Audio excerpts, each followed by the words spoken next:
Puji Tuhan, selamat pagi saudara yang kasih Tuhan. Saya jemput semua untuk bangkit berdiri. Kita memulai ibadah kita pada pagi hari ini. Penuhi hati.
Engkau sudah memberkati kami Tuhan. Terima kasih ya Bapa, hanya dalam nama Tuhan Yesus Kristus.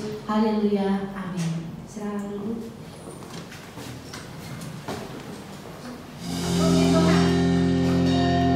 Saya sebut semangat panggil.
Bapa, kau mendengar seruan hati.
Terima kasih banyak Bapa di sorga. Kami ada di tempat ini karena kebesaran dan kasih-Mu yang selalu Engkau berikan dalam setiap kehidupan kami. Kami dapat menikmati bagaimana Tuhan berkarya dalam setiap hidup kami. Lawatan Tuhan, kebaikan, pertolongan, berkat Tuhan, bahkan pengurapan Tuhan terus kami alami. Dan kami percaya Engkau akan tetap bersama dengan kehidupan kami, menyatakan kasih dan kuasa-Mu di dalam setiap kehidupan kami. Terimalah pujian yang sudah kami naikkan di hadapan hadirat Tuhan. Dan kalau sebentar kami akan mendengarkan kebenaran firman Tuhan, berbicara lagi bagi kami semua, urapi hamba-Mu, urapi kami semua, dan kebenaran firman Allah yang kami dengar, benar-benar itu mendapatkan tempat yang terbaik di dalam hati kami. Itu akan memberikan berkat dalam hidup kami, mengoreksi kami, menegur kami, melawat kami, memulihkan kami, menyembuhkan kami. Dan Engkau akan menyatakan itu semua dalam setiap hidup kami pada saat ini. Segala gangguan roh jahat kami tolak dalam nama Tuhan Yesus Kristus. Kekuatan Tuhan, kuasa Tuhan saja yang berkarya di tengah-tengah kami mendengarkan kebenaran firman Tuhan. Dengan pengucapan syukur kami sudah berdoa dan kami sambut kebenaran firman Tuhan. Haleluya. Amin. Puji Tuhan. Salam sejahtera dalam kasih Tuhan Yesus Kristus yang adalah kepala gereja kita. Kita mensyukuri buat semua kasih karunia Tuhan yang Tuhan berikan dalam setiap kehidupan kita. Nah, saudara-saudara, kita akan kembali melihat kebenaran firman Tuhan. Minggu yang lalu kita sudah mendengar tentang orang-orang fasik mengajukan sesuatu dengan cara tidak benar. Dan saat ini kita akan melihat, saudara-saudara, bahwa orang-orang fasik tidak setia terhadap kebenaran. Jadi kita akan melihat ayatnya di dalam Yeremia pasalnya yang ke-9 ayat yang kedua dan ayatnya yang ketiga. Demikian bunyi firman Tuhan. Sekiranya di padang gurun aku mempunyai tempat penginapan bagi orang-orang yang sedang dalam perjalanan, maka aku akan meninggalkan bangsaku dan menyingkir daripada mereka, sebab mereka sekalian adalah orang-orang berzina, suatu kumpulan orang-orang yang tidak setia. Mereka melenturkan lidahnya seperti busur, dusta dan bukan kebenaran, merajalela dalam negeri. Sungguh mereka melangkah dari kejahatan kepada kejahatan, tetapi Tuhan tidaklah mereka kenal.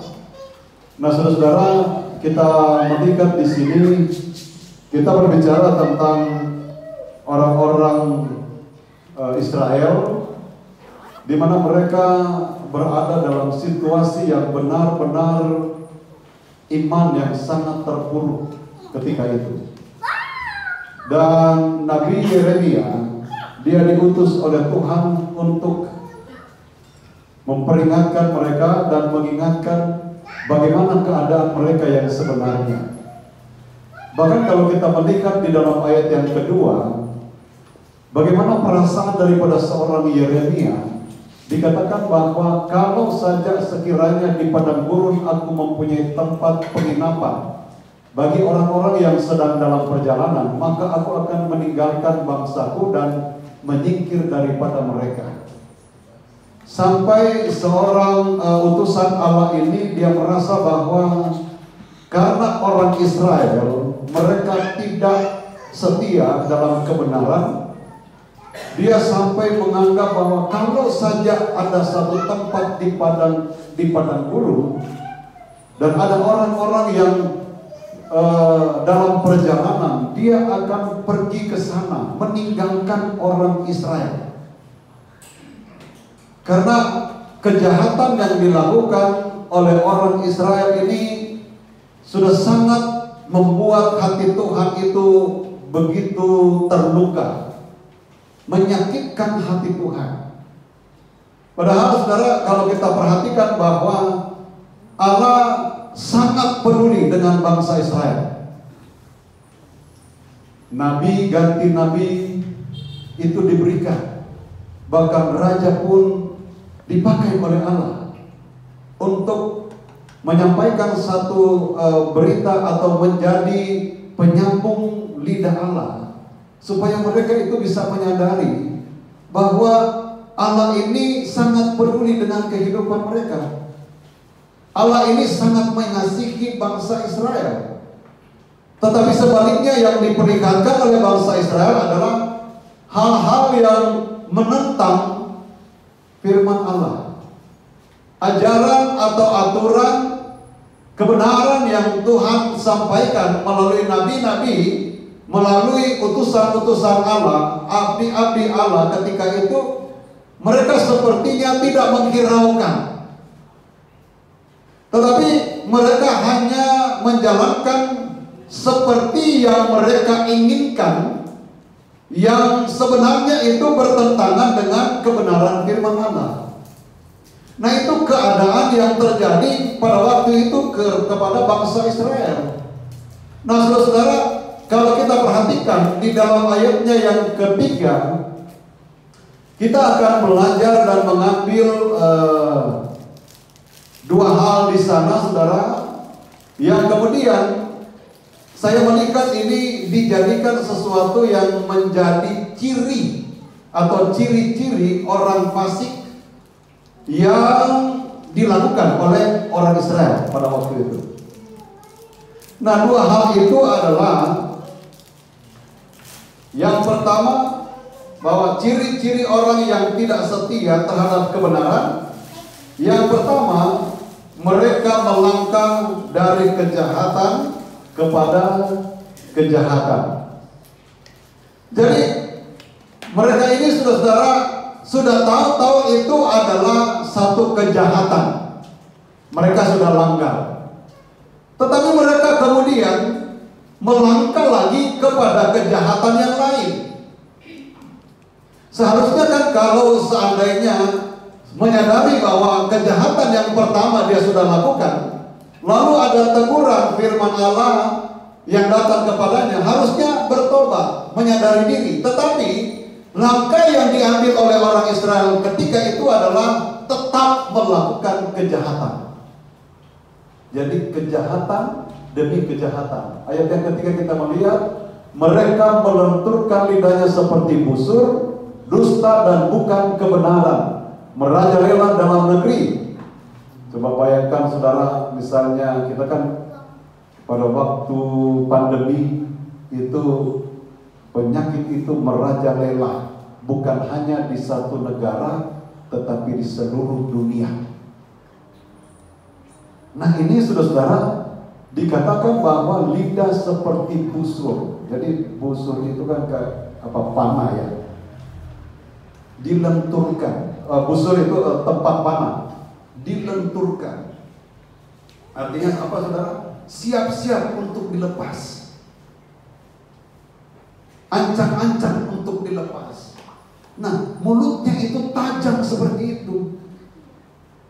Jadi dia kayak melihat siapa musuhnya ini, siapa yang mau dipanah nih, melenturkan busur. Nah itu yang terjadi kepada bangsa Israel, saudara. Orang yang melakukan kebaikan justru mereka jadikan sebagai satu mangsa, supaya mereka jangan melakukan kebaikan. Nah itu yang kita pelajari minggu yang lalu, saudara. Nah saudara-saudara, kita melihat di sini bahwa keadaan bangsa Israel dikatakan bahwa dan bukan kebenaran, merajalela dalam negeri. Sungguh mereka melangkah dari kejahatan kepada kejahatan. Nah itu saudara. Nah ini salah satu ciri atau ciri-ciri daripada orang fasik, melakukan satu kejahatan dan dia akan tetap melangkah kepada kejahatan yang lain. Nah itu yang terjadi kepada bangsa Israel, saudara. Tapi puji Tuhan sih di sini tidak ada. Ada haleluya, saudara. Sudah tahu jahat. Kalau kejahatan kan itu berarti melanggar kebenaran firman Allah, melakukan sesuatu yang tidak sesuai dengan kebenaran firman Allah. Sudah tahu jahat, jangan diterusin. Tetapi ini dari kejahatan, sudah tahu ini jahat, melangkah lagi kepada kejahatan yang mungkin lebih besar dari kejahatan yang pertama. Dijauhkan Tuhan itu terjadi ya. Nah haleluya saudara. Hanya Tuhan yang tahu saudara ya. Karena siapa yang tahu hati kita? Hanya Tuhan yang tahu. Di sini saudara, kalau kita melihat, kalau orang yang jahat ini kan tergolong orang yang melanggar firman, tidak melakukan firman. Nah, kalau sudah tidak melakukan firman dianggap jahat, kita harus membuat perenungan di dalam hidup kita. Kalau misalnya, saya kok ini tahu-tahu firman, kenapa saya tidak lakukan ya? Nah itu kan di pemandangan Tuhan melanggar firman. Ada haleluya saudara. Jadi berusaha untuk melakukan firman itu walaupun berat mungkin, saudara ya. Ada haleluya. Nah kita lihat saudara, yang pertama ini, yang pertama kan mereka melangkah dari kejahatan kepada kejahatan. Yang kedua, mereka tidak mengenal Tuhan. Nah itu kan ada di sini. Tetapi Tuhan tidaklah mereka kenal. Mereka tidak mengenal Tuhan. Yang pertama kita akan bahas saudara, mereka melangkah dari kejahatan kepada kejahatan. Kita melihat di dalam 2 Timotius pasalnya yang ketiga, ayat yang ke-12 sampai ayatnya yang ke-17.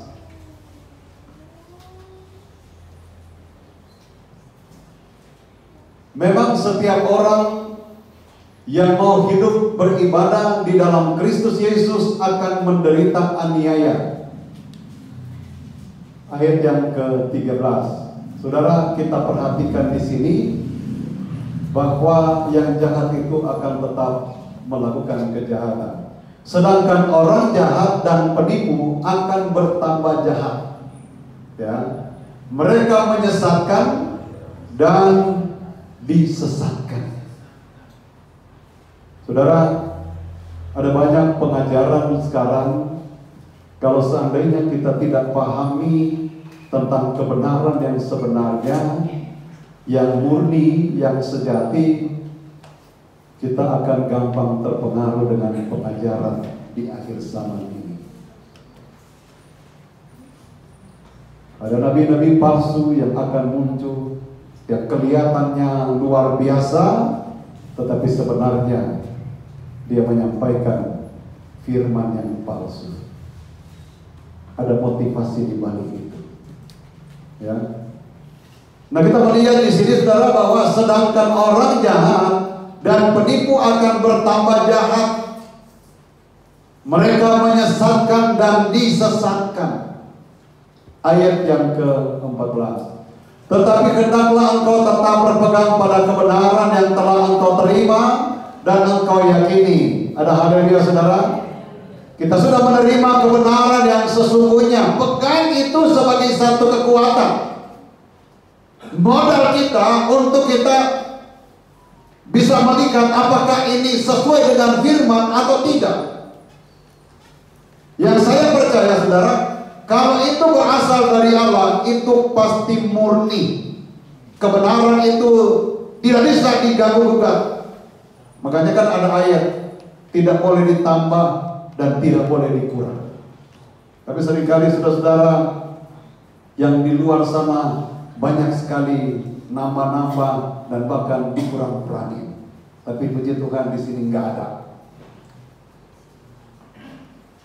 Nggak ada haleluya maksudnya. Haleluya saudara. Kan saudara coba bayangkan, firman Allah sudah sangat jelas. Tetapi ketika mendengarkan suara dari orang lain, dia bisa pakai itu menjadi argumentasi dia untuk tidak mau melakukan firman. Nah itu banyak loh saudara. Tapi di sini sih puji Tuhan nggak ada ya. Amin saudara. Nggak ada yang ngaku maksudnya. Puji Tuhan. Haleluya saudara, kita mau belajar terus untuk melakukan kebenaran firman Allah. Jadi, tetapi hendaklah engkau tetap berpegang pada kebenaran yang telah engkau terima dan engkau yakini.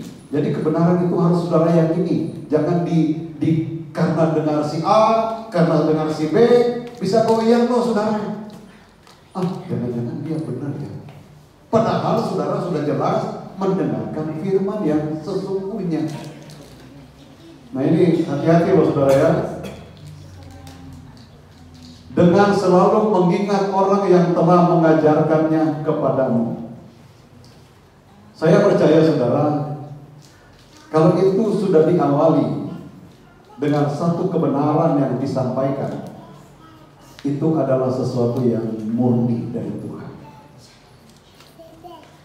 Tokoh-tokoh gereja, katakanlah aliran Pantekosta yang dimulai dengan GPDI di Indonesia. Ketika mereka melayani, mendapatkan karunia dari Tuhan, kesempatan dari Tuhan, memanggil mereka menjadi hamba Tuhan, mereka itu sangat militan. Mau masuk hutan, mau jalan kaki. Saya dengar misalnya kayak di Palembang itu kan ada Om Siwi ya. Saudara pernah dengar kan Om Siwi?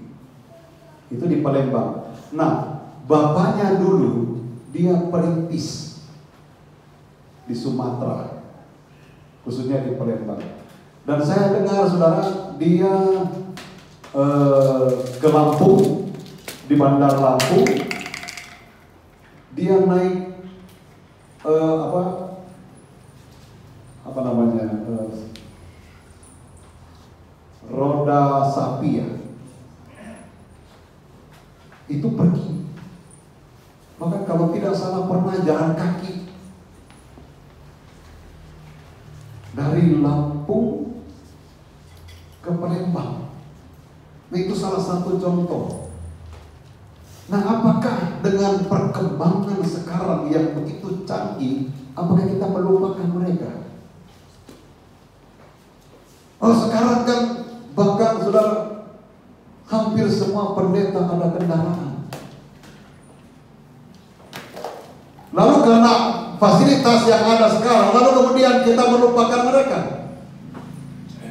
Oleh karena keadaan yang berubah, tahun yang berubah, kita lihat kebenaran firman Allah saudara, bahwa tetapi hendaklah engkau tetap berpegang pada kebenaran yang telah engkau terima.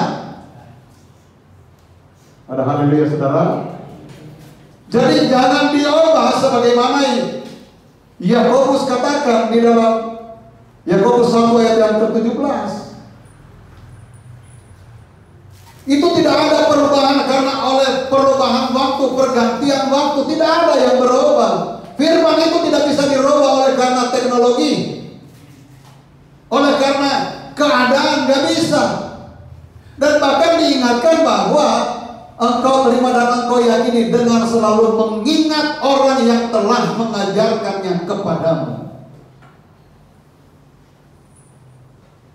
Banyak sekarang saudara, misalnya kalau melihat pendeta, sepertinya melihat Tuhan.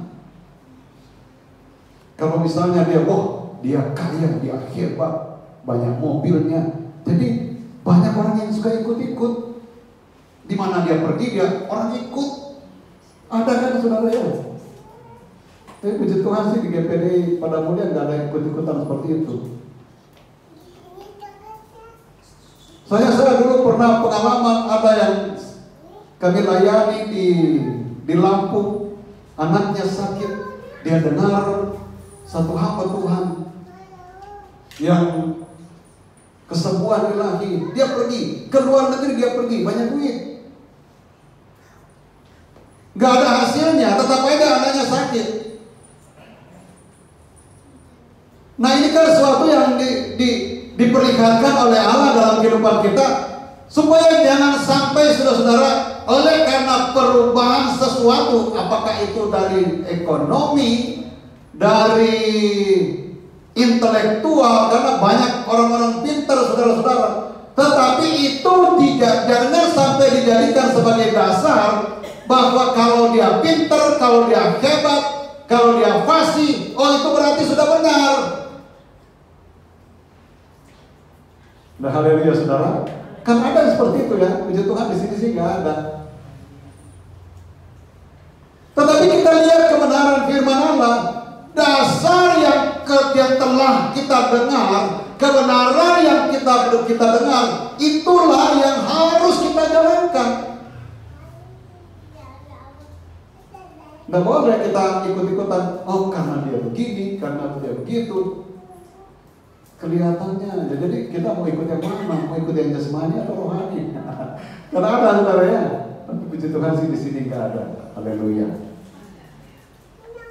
Amin. Jadi saudara, kita mengingat ya tokoh-tokoh gereja kita yang waduh, ada yang sampai meninggal di dalam pelayanan mungkin ya. Nah, itulah yang perlu kita lihat. Ayat yang ke-15.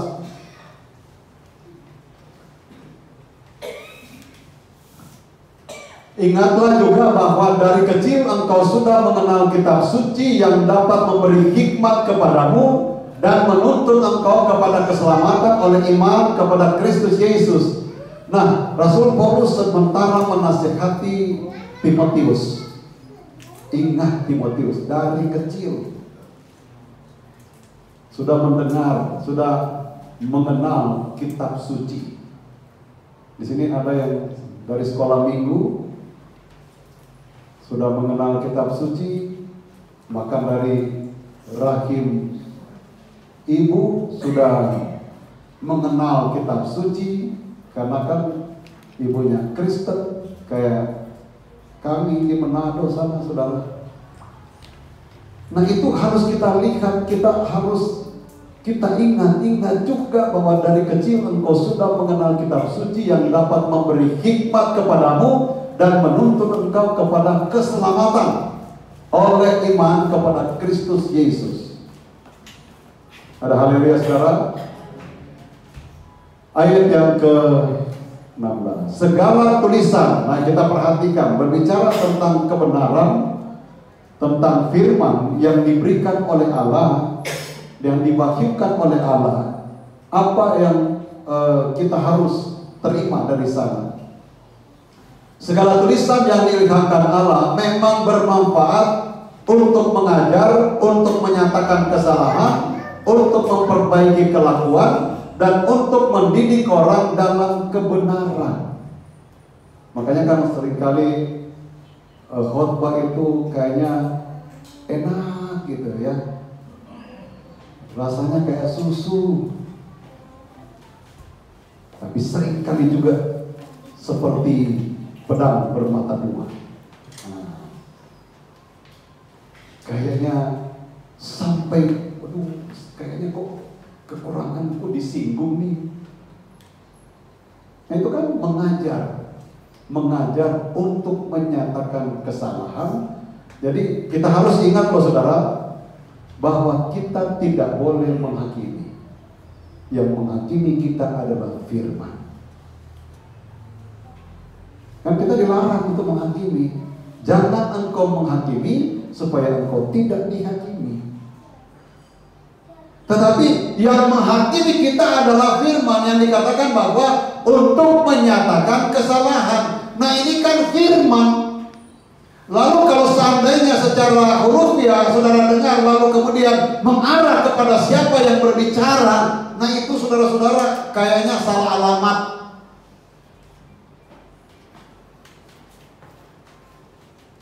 Tujukan kepada Tuhan. Dan kalau seandainya mungkin kalau ada sesuatu yang kita rasa ini adalah kekurangan lalu kena kepada kita, protes sama Tuhan. Ada haleluya saudara? Tanya sama Tuhan, oh Tuhan, kenapa firman-Mu seperti ini? Saya lagi enak-enak nih, kenapa datang sebagai suatu teguran? Protes sama Tuhan. Tuhan pasti jawab saudara. Ada haleluya saudara? Haleluyanya seret amat ya. Ada haleluya saudara?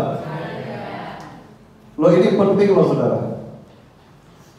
Supaya kita, makanya kan dibilang kita jangan menghakimi. Banyak orang sekarang suka tuduh-tuduh orang gampang banget loh saudara. Tanpa disadari yang dia tuduh itu adalah orang percaya. Yang kalau kita lihat bahwa semua orang percaya itu satu tubuh. Kalau dia tuduh orang lain, dia hakimi orang lain, sebenarnya dia sementara menghakimi diri sendiri. Ya kan? Makanya kan firman Tuhan bilang, jangan engkau menghakimi supaya kamu tidak dihakimi. Kalau engkau menghakimi orang lain, berarti engkau sementara menghakimi diri sendiri. Karena apa? Dia itu adalah satu tubuh Kristus. Kalau satu tubuh kan berarti kalau tangannya kena sakit, semua tubuhnya itu rasa sakit. Nah ini saudara, berbicara sakit, ini tadi saya luka tadi. Lagi mau angkat pintu itu, saya angkat, kukunya nih. Nah ini langsung kasih contoh loh saudara, saya nggak sadar ini lagi bicara begini, saya ingat barusan tadi angkat kena luka. Nah ini kan sakit, semua tubuh saya rasa sakit loh saudara. Saya cepat-cepat naik di atas, saya gunting, nah ini masih ada darahnya. Langsung ada contohnya saudara ya. Nah kita ini satu tubuh saudara-saudara. Kalau yang tangan itu sakit, yang lain juga ikut merasakan rasa sakit itu. Puji Tuhan. Ada haleluya saudara. Jadi itu bermanfaat untuk menyatakan kesalahan, Jadi ini firman loh saudara ya, bukan pendeta ya, untuk memperbaiki kelakuan dan untuk mendidik orang dalam kebenaran. Kami dulu waktu sekolah di SD, ada guru kami itu siapin mistar, kayak mistar gitu ya, panjang gitu. Jadi kalau seandainya misalnya datang lalu kukunya panjang, wah diginiin kan, mungkin saudara pernah alami. Lalu dipukul. Nah itu termasuk dididik loh saudara. Banyak cara guru-guru itu mendidik orang. Ada yang dengan perkataan, ada juga dengan mistar itu. Kalau dulu kan masih ada kapur ya, kalau sekarang udah teknologi canggih tinggal. Jadi mistar yang sama, misalnya nulis itu kan dia pakai untuk tunjuk ini Ibu Budi, nah, Bapak Budi pergi ke pasar, itu pakai dengan itu kan ada ya, saudara masih pernah ingat ya, kan pakai kapur papannya hitam, lalu kapurnya putih. Nah ada kan mistar yang panjang tuh, ada kayak kayu gitu. Nah itu seringkali saudara dipakai untuk kalau misalnya anak-anak itu nakal, ya udah misalnya kayak seperti tadi, kukunya panjang, dipukul supaya apa? Supaya digunting, gitu. Nah itu saudara, firman Allah itu datang kepada kita, kebenaran itu datang kepada kita untuk mendidik kita. Nah, didikan Tuhan itu ada banyak cara, seringkali dengan cara dipukul, dengan masalah, seringkali saudara-saudara dengan perkataan yang mungkin menyinggung perasaan kita, tetapi kalau itu untuk demi kebaikan kita, nanti saudara-saudara coba bayangkan kalau seandainya mau dididik, lari, bahkan gak sekolah lagi, berhenti sekolah, gak mau saya kan kepengen kuku panjang, katanya gak boleh, putus sekolah. Kira-kira kalau dia cita-cita jadi dokter, tercapai nggak saudara? Ya nggak bisa. Tetapi kalau dia melalui proses itu, dia nggak apa-apa lah, saya memang salah, saya mau dididik, saya mau deh, nggak apa-apa. Dia akan pasti jadi dan cita-citanya bisa tercapai. Sama dengan kita loh saudara. Di dalam pengiringan kita kepada Tuhan, kalau Tuhan lagi didik kita dan kita izinkan didikan itu dan kita terima didikan itu, kita akan menjadi orang percaya yang pasti diberkati oleh Tuhan. Kita lulus dalam ujian. Didikan itu kan pasti, orang dididik itu pasti ada suatu waktu diuji. Nah, apa yang sudah engkau pelajari diuji. Apakah benar dia belajar apa enggak nih? Atau nyontek? Gitu kan? Atau hasil raportnya ini hasil nyontek atau benar-benar hasil dari kemampuannya, gitu. Nah makanya saudara-saudara, kita jangan suka nyontek dalam rohani. Nyontek itu kan apa? Nabi-nabi palsu yang memberitahukan firman yang tidak benar diadopsi, dijalankan. Nah itu nggak boleh loh saudara. Tapi puji Tuhan sih jemaat, walaupun kita sederhana, tetapi karena kita melakukan firman, Tuhan pasti akan mengangkat kita. Ya, ada satu yang namanya. Yang lainnya, ada haleluya saudara, untuk memperbaiki kelakuan dan untuk mendidik orang dalam kebenaran. Jadi saudara, sekali lagi, didikan itu memang seringkali kayaknya sakit, ya. Tetapi kalau itu untuk kebaikan, itu untuk kebenaran, lakukan itu, jalankan proses itu, karena Tuhan pasti merencanakan sesuatu yang baik buat kita. Ya, makanya kan digambarkan sebagai misalnya kayak gembala itu ada tongkat. Tongkatnya itu fungsinya apa sih? Kan tongkatnya itu fungsinya untuk mengarahkan. Awalnya kan kalau misalnya domba itu lagi miring gitu ya, lagi jalannya udah melenceng, kan didorong dengan tongkat itu. Nah kalau misalnya dia semakin, domba itu semakin melenceng dan malah ngamuk, seringkali kan diketok dengan tongkat itu. Nah kalau dia udah diketok, kan pasti sakit loh saudara. Nah kalau misalnya cuma dia lagi ini lalu kemudian diarahkan, nah itu nggak apa-apa. Kalau dia langsung ikut, wah udah langsung diangkat tongkatnya. Tapi kalau misalnya udah digeser untuk ke jalan yang sebenarnya, dia tetap mengambil jalan yang sendiri.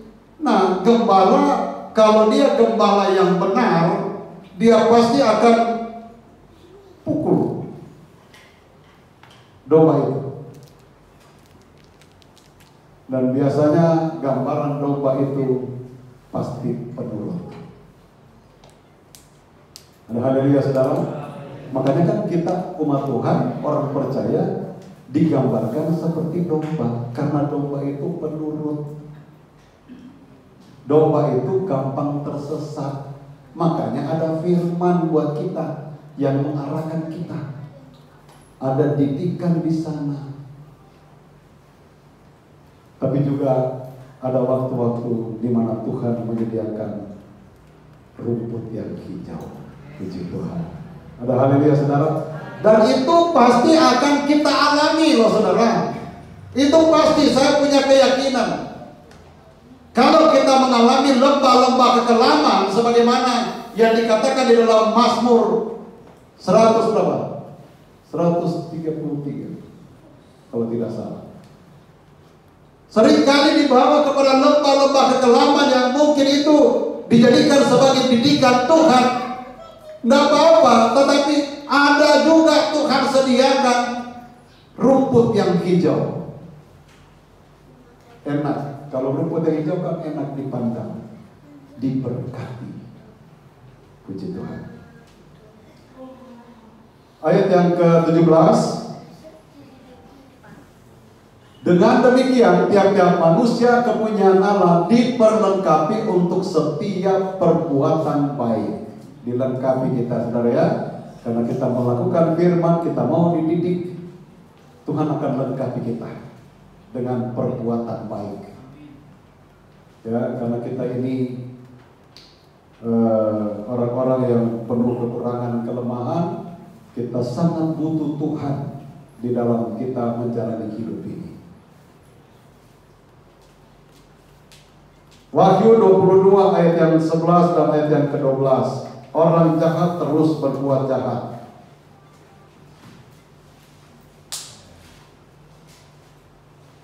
Barang siapa yang berbuat jahat, biarlah ia terus berbuat jahat. Barang siapa yang cemar, biarlah ia terus cemar. Dan barang siapa yang benar, biarlah ia terus berbuat kebenaran. Barang siapa yang kudus, biarlah ia terus menguduskan dirinya. Nah, ayat yang ke-12, saudara-saudara, bahwa ada sesuatu yang harus dijadikan sebagai pertimbangan buat kita. Ayat yang ke-11 tadi menunjukkan orang jahat akan terus berbuat jahat. Ya. Tetapi orang yang benar dia akan terus mencari kebenaran. Orang yang kudus akan terus mencari kekudusan. Dan kita melihat ayat yang ke-12, sesungguhnya aku datang segera dan aku membawa upahku untuk membalaskan kepada setiap orang menurut perbuatannya. Jadi Tuhan itu saudara menilai ya. Dia tahu kok kehidupan kita, dia tahu kelemahan kita. Tetapi ketika kita berusaha untuk datang kepada Tuhan, Tuhan juga tahu bagaimana caranya untuk melepaskan kita dari kekurangan kita. Puji Tuhan. Ini yang pertama. Yang kedua, mereka tidak mengenal Tuhan. Nah, saudara, di dalam pengalaman Ayub, siapa yang kalau kita kan siapa yang tidak kenal Ayub ya? Dia adalah seorang yang saleh. dia takut kepada Tuhan. Tetapi masih ada yang kurang dalam kehidupan Ayub. Dia tidak mengenal Allah secara pribadi. Dia tahu Allah, dia setia, dia taat kepada Allah, tetapi pengenalan secara pribadi itu belum dialami oleh Ayub. Kapan Ayub mengalami Allah itu secara pribadi? Ayub pasal yang ke-42, ayat yang ke-5 dan ayat yang ke-6. Hanya dari kata orang saja aku mendengar tentang engkau, tetapi sekarang mataku sendiri memandang engkau. Pada waktu mana dia mengenal Allah secara pribadi? Pada waktu dia mengalami penderitaan yang begitu hebat. Seringkali saudara, orang yang diizinkan untuk mengalami penderitaan sebenarnya tujuannya untuk tahu bahwa Tuhan itu adalah Tuhan yang luar biasa. Tapi tidak sedikit orang yang harus kecewa. Ya, jangan sampai terjadi kepada kita. Karena kalau itu diizinkan oleh Tuhan, saya yakin saudara, seperti yang kita baca tadi, Tuhan akan menyediakan sesuatu yang baik. Dan tujuan Tuhan pasti baik untuk memproses kita. Nah, hanya dari kata orang. Jadi dia katakan dulu ketaatan dia, kesetiaan dia, dia hanya mendengar dari kata orang bahwa Allah itu hebat, Allah itu luar biasa, Allah itu dahsyat. Tetapi kemudian setelah dia melalui satu penderitaan yang begitu hebat, dia mengakui, sekarang mataku sendiri memandang engkau. Pengenalan kepada Tuhan secara pribadi itu sangat penting. Ayat yang ke-6. Oleh sebab itu aku mencabut perkataanku, dan dengan menyesal aku duduk dalam debu dan abu. Jadi kata-kata bela diri dari Ayub waktu dia didatangi oleh teman-temannya. Ayub, kamu salah sama Tuhan, kamu berdosa, kamu begini, begono, dan lain sebagainya. Sebenarnya memang tidak pantas orang-orang datang lalu kemudian datang seperti menghakimi dia, karena mereka juga kemudian disalahkan. Tetapi kesalahan Ayub adalah dia menganggap bahwa hidupnya tidak salah di hadapan Tuhan, seolah-olah dia sudah jadi malaikat. Dia bela diri, oh aku ini orang yang benar kok, orang yang saleh. Dan ayat ini mengatakan apa yang dianggap tidak benar bertentangan dengan firman, karena dia sudah membela diri. Dia katakan, aku mencabut semua perkataanku dulu. Seringkali saudara, orang kepengen sesuatu yang baik, tetapi dia lupa untuk meninggalkan perbuatannya yang lama. Dia masih tetap pegang gitu. Oh enak sih, kelihatannya dia mau berubah, tetapi masih nekor. Enggak, ini Ayub kan dia bilang aku mencabut perkataanku, artinya kan bertobat. Kalau itu salah dia tinggalkan, dia mencabut perkataanku, dan dengan menyesal aku duduk dalam debu dan abu. Dia berduka karena apa yang dia alami itu seolah-olah tidak pantas untuk dia alami. Dan dia katakan dia menyesal. Jadi kalau seandainya kita punya kekurangan yang dulu-dulu, kita sadari dan harus ada penyesalan. Jangan saudara kita tetap, nggak apa-apa lah, saya kan sudah masuk gereja, saya kan sudah rajin di gereja, nggak apa-apa, masih melakukan dosa ini juga nggak masalah kali. Ayub dia rubah, dan ketika dia melakukan akan hal ini, bahkan di ayat-ayat selanjutnya dia mempersembahkan korban untuk teman-temannya supaya teman-temannya dipulihkan. Ayub, saudara, dipulihkan 2 kali ganda, dia diberkati oleh Tuhan. Kekayaannya yang awal, katakanlah kalau kita misalnya hitung duitnya 1 triliun. Setelah dia melalui proses ini jadi 2 triliun. Anak-anak yang kan kita baca ya, anak-anak awalnya anak-anak adalah mereka hidup sembrono, berpesta pora, semuanya habis. Dan Tuhan menggantikan jumlah anak Ayub yang seperti anak yang pertama. Dan Tuhan dan firman Allah katakan mereka adalah anak-anak yang baik-baik. Jadi sesuatu saudara yang tidak baik harus betul-betul dimusnahkan. Gantikan dengan sesuatu yang sesuai dengan kebenaran firman Allah. Jadi kita bukan kemudian saudara-saudara kita harus meninggal. Tetapi sikap mungkin yang lama, yang masih nempel, minta kepada Tuhan, bebaskan aku Tuhan. Lepaskan aku dari masalah itu, dari dosa itu. Karena Tuhan mau memperlihatkan sesuatu yang baru dalam hidup kita.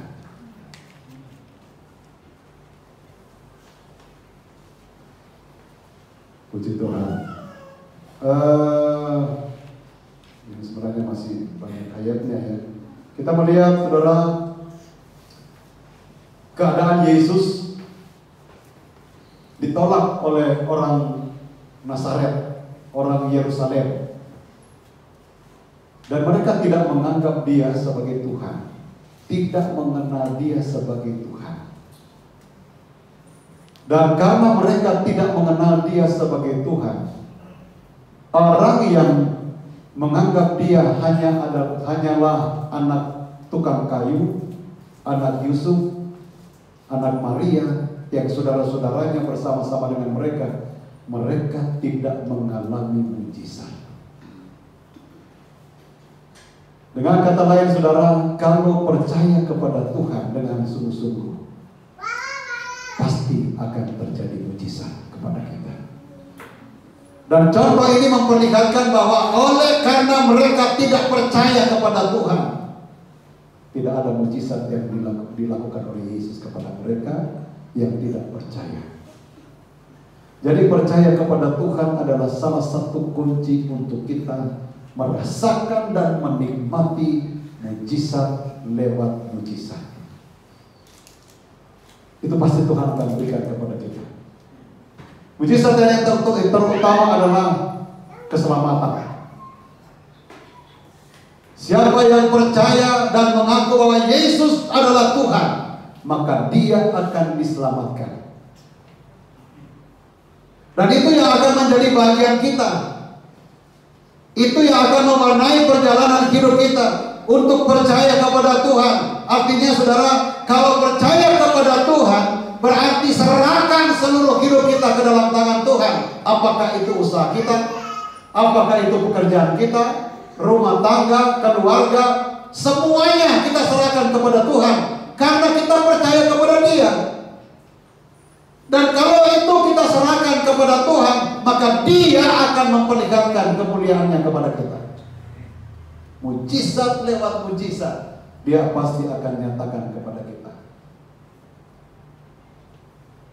Termasuk hari Minggu yang lalu ini rontok, saudara-saudara, itu mujizat loh saudara. Coba bayangkan kalau seandainya itu terjadi pada waktu ibadah. Dan Tuhan perlihatkan itu terjadi pada jam 7 lewat 4 menit dan 2 detik. Saya lihat di CCTV soalnya saudara. Dia di CCTV berhentinya itu berhenti sejenak karena kan mati lampu. CCTV-nya mati. Lalu dinyalain, lalu kemudian nyambung. Udah repot, udah sibuk, udah. Gitu. Itu mujizat loh saudara. Dan karena itu adalah mujizat, maka dananya juga pasti mujizat. Kalau kita cuma lihat casingnya seperti Ibu Gembala kemarin katakan tadi malam, kalau orang cuma melihat casing masalah, orang kan bisa lihat jangan-jangan orang gereja ini punya dosa kali ya. Betul nggak saudara? Kalau kita lihat casingnya aja, lihat ini terjadinya seperti itu, kan ini jadi masalah. Cara pandang kita bisa negatif loh saudara. Nah, ini orang gereja GPDI pada mulia kayaknya banyak dosa kali, makanya rontok. Sadarkah kita saudara, dengan rontoknya ini kita bisa tahu bahwa ternyata rayapnya sudah kemana-mana. Kan bisa ketahuan jadinya. Pada waktu lagi dibongkar, tahu-tahu yang di belakang sana runtuh. Padahal yang dibongkarnya di mana kali gitu ya, memang kami tidak lihat. Nah artinya kan sudah keropos oleh karena pekerjaan si rayap.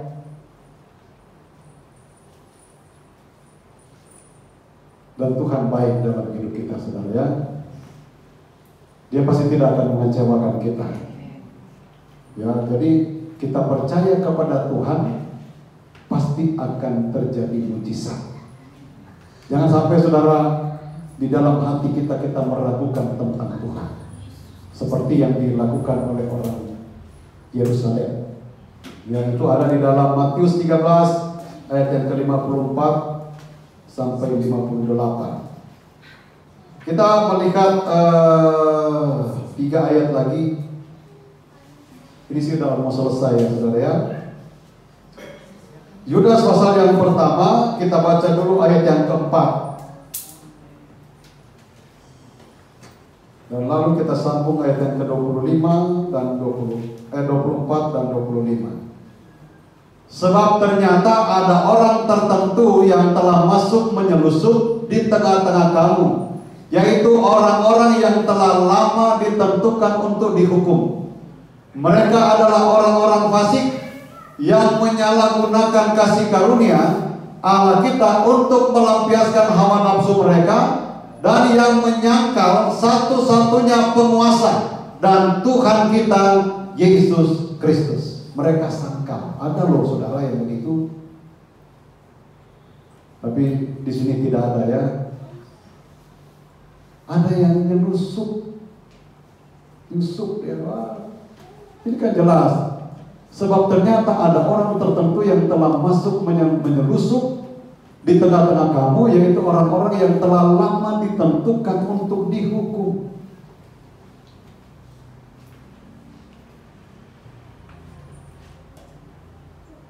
Mereka adalah orang-orang fasik. Nah, kita berbicara tentang orang fasik nih, saudara ya.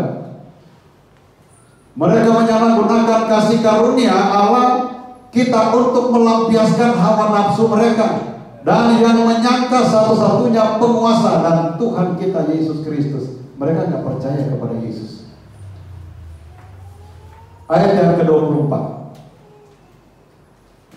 Bagi Dia yang berkuasa menjaga supaya jangan kamu tersandung, dan yang membawa kamu dengan tak bernoda dan penuh kegembiraan di hadapan kemuliaannya. Kemuliaannya siapa? Di dalam ayat ke-25, Allah yang Esa, Juru Selamat kita oleh Yesus Kristus Tuhan kita. Bagi Dialah adalah kemuliaan, kebesaran, kekuatan dan kuasa, sebelum segala abad dan sekarang dan sampai selama-lamanya. Amin. Jadi kita lihat saudara bahwa Juru Selamat kita yaitu Yesus Kristus Tuhan kita, bagi Dia adalah kemuliaan. Siapa di sini tidak mau dimuliakan? Saya yakin kita semua mau dimuliakan. Bagi Dia ada kemuliaan, kebesaran, kekuatan. Siapa yang di sini tidak mau kuat? Apalagi menghadapi masalah. Mau angkat sesuatu aja kita perlu kekuatan. Dan kuasa. Siapa di sini yang tidak mau kuasa dari Tuhan? Bilang, batu keluar. punya kuasa kan? Hei sakit, keluar, sembuh. Dan semua kuasa itu diberikan kepada orang yang percaya kepada Tuhan. Tetapi semuanya untuk kemuliaan bagi nama Tuhan. Berabad dasar kuasa sebelum segala abad dan sekarang dan sampai selama-lamanya. Jadi semua yang dikatakan di dalam ayat ini masih berlaku. Itu sudah ribuan tahun yang lalu, sekarang, dan sampai selama-lamanya. Mujizat masih ada. Asalkan saudara, kuncinya adalah percaya kepada Tuhan. Jangan sama seperti orang Israel, tidak mengenal Tuhan, tidak percaya kepada Tuhan pada waktu itu. Yang dilakukan adalah apa yang jahat di mata Tuhan. Orang fasik, apa yang dilakukan oleh orang fasik, itulah yang dilakukan oleh bangsa Israel pada waktu itu. Tetapi puji Tuhan saudara, kalau kita diingatkan pada kesempatan ini, mari kita koreksi diri dan kita minta Tuhan, kalau aku ada kekurangan, ya mungkin udah berapa puluh tahun yang lalu, tetapi masih membuntuti kita, masih nempel. Kan tadi ada ayat, kita harus bertobat, lepaskan semuanya itu. Jangan oleh karena kita menganggap bahwa ini kan kayaknya baik kok, tetapi kalau itu bertolak belakang dengan kebenaran firman Allah, minta Tuhan supaya Dia beri kekuatan untuk kita meninggalkan semuanya. Karena Tuhan mempunyai rencana yang indah dan luar biasa dalam kehidupan kita. Tuhan memberkati. Mari kita bangkit berdiri dan kita naikkan pujian tak terbatas kuasa-Mu Tuhan. Semua dapat Kau lakukan.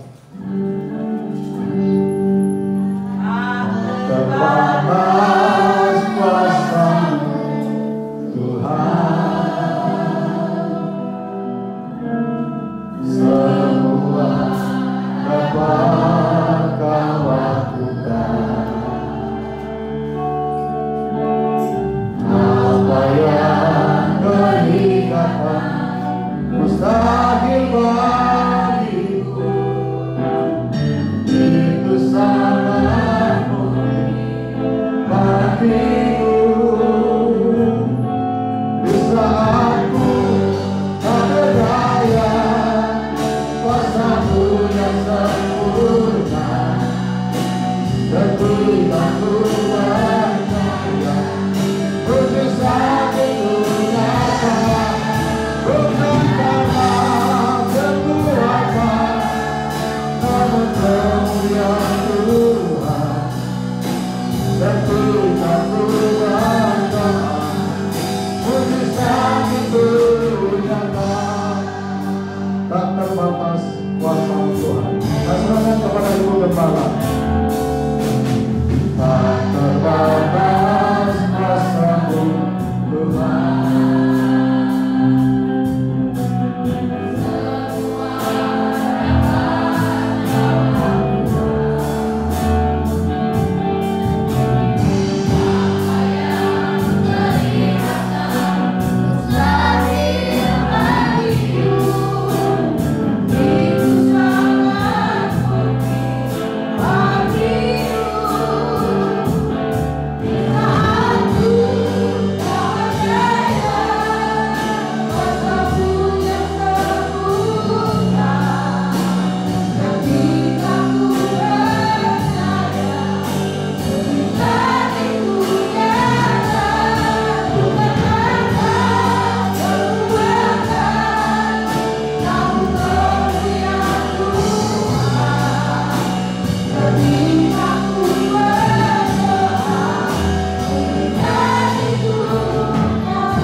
Saya dapat merasakan kehadiran Tuhan di tengah-tengah kita.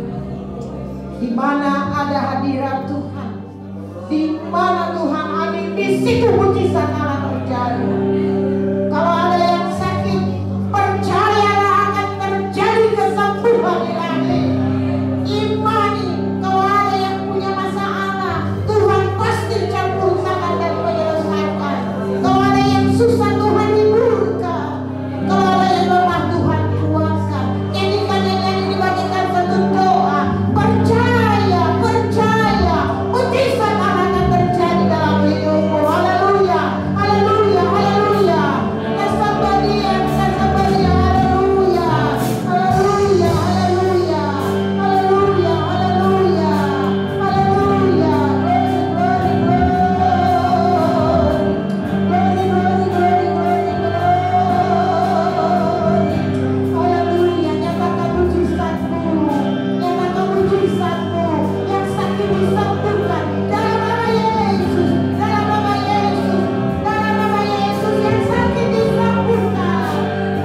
Kehadiran-Mu di tengah-tengah kami.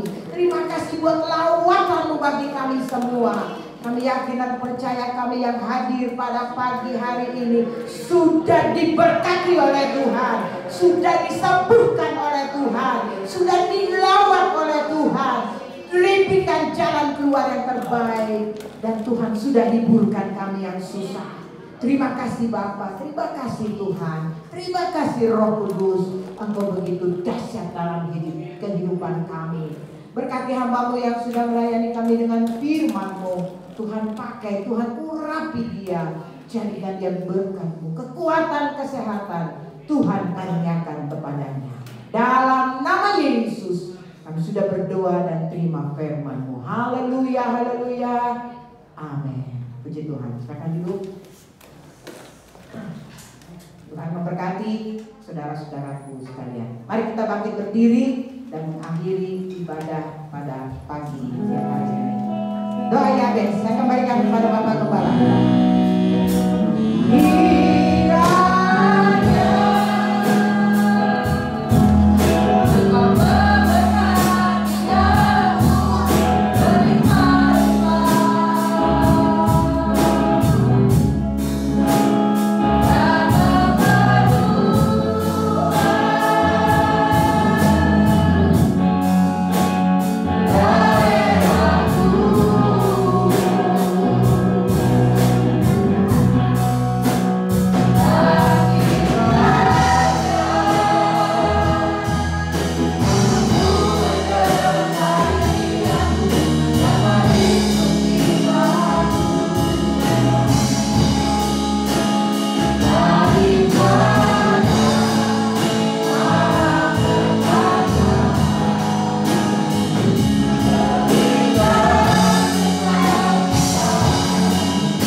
Memberkati hamba-hamba-Mu, anak-anak-Mu yang sudah melayani di sepanjang ibadah kami pada saat ini. Memberkati semua korban persembahan yang diberikan dalam bentuk apapun. Dalam nama Tuhan Yesus Kristus, semuanya diberkati Tuhan. Menyerahkan lagi ke dalam tangan Tuhan buat semua aktivitas kami. Tuhan tolong, Tuhan lindungi, Tuhan sertai, Tuhan berkati. Karuniakan kekuatan, kesehatan, hikmat dan kebijaksanaan. Dengan apa yang Tuhan berikan kepada kami dapat beraktivitas, sehingga apapun yang kami kerjakan bersama dengan Tuhan, pasti kami diberkati oleh Tuhan. Saudara-saudara kami, keluarga jemaat yang tidak bersama dengan kami, kalau mereka dalam keadaan sakit, nyatakan kemurahan-Mu, nyatakan kebaikan-Mu, biar mujizat Allah terjadi buat mereka. Engkau sembuhkan dalam nama Tuhan Yesus Kristus, dan mereka boleh mengalami pertolongan Tuhan. Bapa, terima kasih, kami bersyukur karena kebaikan-Mu yang sudah Engkau berikan buat gereja-Mu di tempat ini. Dan kalau peristiwa yang sudah kami lewati, itu semua kami percaya adalah seizin Tuhan. Dan kami percaya Engkau sudah mencukupkan semua biaya yang akan dilaksanakan, plafon yang akan dipasang. Dan Engkau juga tolong tukang-tukang yang akan memasangnya. Engkau akan berkati mereka, berikan hikmat, mereka dapat memasang dengan baik, dengan kuat, dan jauhkan dari hal-hal yang tidak diinginkan. Bapak, terima kasih buat semua yang Tuhan sudah kerjakan dalam hidup kami. Dan ada begitu banyak hal yang Engkau izinkan untuk dapat kami kerjakan. Izinkan kami untuk menjalani hidup, melakukan semua yang Tuhan izinkan, supaya kami dapat melakukan segala sesuatunya demi kemajuan pelayanan yang ada di tempat ini. Terpujilah nama Tuhan. Kita berdoa buat bangsa negara, pemerintah yang ada di Indonesia.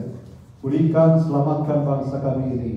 Pemerintah diberikan hikmat agar mereka dapat menjalankan tugas mereka dengan sebaik-baiknya.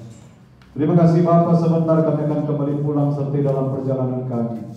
Jauhkan, hindarkan dari hal-hal yang tidak diinginkan, tibakan dengan tidak satu kurang apa-apa. Terima kasih Bapa, dan pada akhirnya jemaat yang dikasihi Tuhan, pulanglah dengan berkat daripada Allah Bapa, cinta kasih dari Tuhan Yesus Kristus sebagai Allah Anak, persekutuan Allah Roh Kudus menyertai kita sekalian, menuntun, menghibur, menguatkan, bahkan meneguhkan iman, percaya, keyakinan kita semua, mulai pada saat ini sampai selama-lamanya. Tuhan Yesus datang kembali. Dengan pengucapan syukur kami sudah berdoa, dan kami pulang dengan membawa berkat-berkat rohani dari Tuhan. Dan kami akhiri ibadah kami pada saat ini, kami alaskan hanya di dalam nama Tuhan Yesus Kristus. Haleluya. Dan kita semua berkata amin. Tuhan Yesus Kristus memberkati kita semua. Amin.